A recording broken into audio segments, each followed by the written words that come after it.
Hi, I'm Kyle Gorman with the Employer Blueprint, and let's talk about how you can invest in yourself.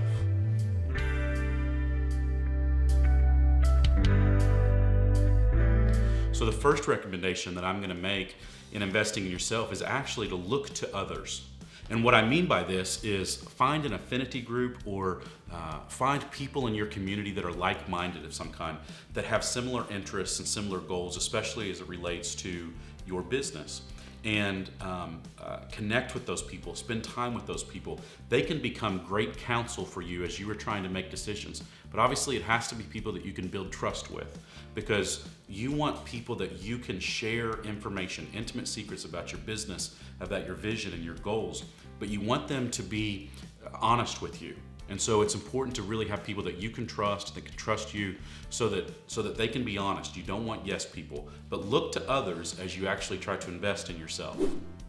The next recommendation I'm going to make is to read and listen. There are plenty of resources out there, from podcasts and books and trade magazines, that there is no reason in today's technology environment that you can't just get overloaded with great information. And so you want to filter through that, but go out and find something that interests you, whether it be personal or professional, and find podcasts, find books that are related to that. You don't have to reinvent the wheel every time. And so as you invest in yourself, go find people that have maybe already experienced some of the same challenges or the life experiences that you have, and then find out from them how they were able to get through those things. The third recommendation I'm going to make is to create a proper work-life balance. Now, I think work-life balance can oftentimes get misconstrued a little bit, so I want to explain what I really mean by that.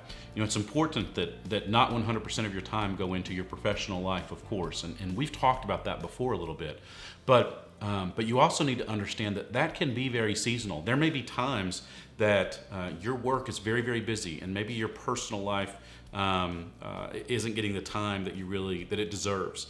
But then there are going to be other times through the course of the year that you're able to really pour into that, and pour into your personal life, and pour into your family and your friends, and that maybe you kind of take a step back from your business a little bit. And that's okay, but what you want to do is be able to look out over a short period, and certainly over a long period, and say that ultimately things are balanced out. You haven't just completely focused on one or the other. Because one of the concepts that people get confused by oftentimes in work-life balance is thinking that there truly is a separation, but work is your life. And so you've got to understand that is an important function of what you do, but you can't forget those around you that are going to be impacted because you focus so much on work and not on your personal life. And the last recommendation that I'm going to make is that you want to take time to yourself. One thing that I do, and I recommend to a lot of people, is do some sort of personal retreat every year. Or maybe it's every 6 months, or maybe it's 2 years for you, whatever your timeline looks like.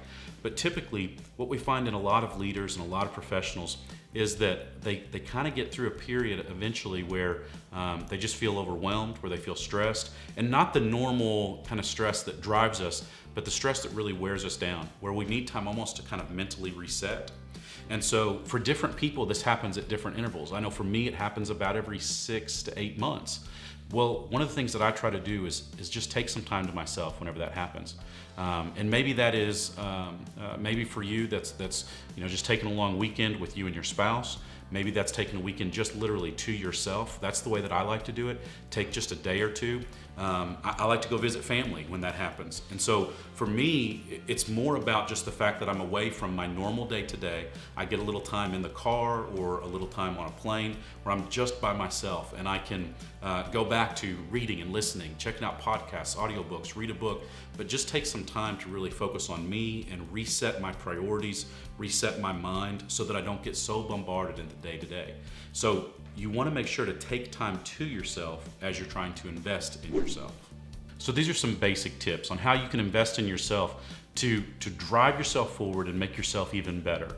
Don't forget, as you try to build your organization, as you try to build your career, that you have to take some time to really reset and re-energize. That's very, very important.